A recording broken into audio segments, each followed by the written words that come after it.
2020 10 ലക്ഷം വൈദ്യുത വാഹനങ്ങൾ കേരളത്തിൽ പുറത്തിറക്കുമെന്ന് മുഖ്യമന്ത്രി പിണറായി വിജയൻ. 2 ലക്ഷം ഇരുചക്ര വാഹനങ്ങൾ, 50,000 മുച്ചക്ര വാഹനങ്ങൾ, 1000 ചരക്കു വാഹനങ്ങൾ, 3000 ബസ്സുകൾ, 100 ഫെറി ബോട്ടുകൾ എന്നിവ പുറത്തിറക്കാനാണ് സർക്കാർ ലക്ഷ്യമിടുന്നത്. പരിസ്ഥിതി സംരക്ഷണത്തിനുള്ള പ്രതിബദ്ധതയിൽ കേരളം ഉറച്ചു നിൽക്കുന്നതിന്റെ ഭാഗമാണ് വൈദ്യുത വാഹന നയം നടപ്പാക്കുന്നതെന്ന് മുഖ്യമന്ത്രി പറഞ്ഞു. വൈദ്യുത വാഹന നിർമ്മാണത്തിനായി ആരംഭിച്ച കേരള ഓട്ടോമൊബൈൽസ് ലിമിറ്റഡ് 8,000 വൈദ്യുത ഓട്ടോറിക്ഷകൾ ഓരോ വർഷവും പുറത്തിറക്കാനാണ് ലക്ഷ്യമിടുന്നത്. ഇലക്ട്രിക് ഓട്ടോ നിർമ്മിക്കുന്ന ഇന്ത്യയിലെ ആദ്യ പൊതുമേഖലാ സ്ഥാപനമാണ് Kerala automobiles limited.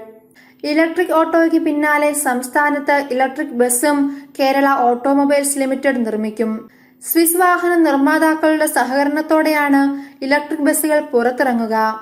Electric bus നിർമ്മാണത്തിന് യൂറോപ്യൻ നിക്ഷേപം ലഭിക്കുന്ന ആദ്യ പദ്ധതിയാണിത്. KSRTCക്ക് വേണ്ടി 3000 ഇലക്ട്രിക് ബസ്സുകളാണ് കേരള ഓട്ടോമൊബൈൽസ് ലിമിറ്റഡ് പുറത്തിറക്കുക. കഴിഞ്ഞ ദിവസം നടന്ന വൈദ്യുത വാഹന എക്സ്പോയുടെ ഉദ്ഘാടന ചടങ്ങിൽ 2019 E mobility conference and expo മുഖ്യമന്ത്രിയുടെ സാന്നിധ്യത്തിൽ ഇത് സംബന്ധിച്ച ധാരണാപത്രം കൈമാറിയിരുന്നു.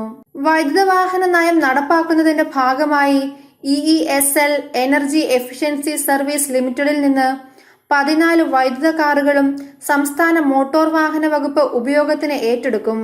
നിലവിൽ 6 ലക്ഷം ഇരുചക്ര വാഹനങ്ങളാണ് കേരളത്തിൽ ഒരു വർഷം ശരാശരി രജിസ്റ്റർ ചെയ്യപ്പെടുന്നത്.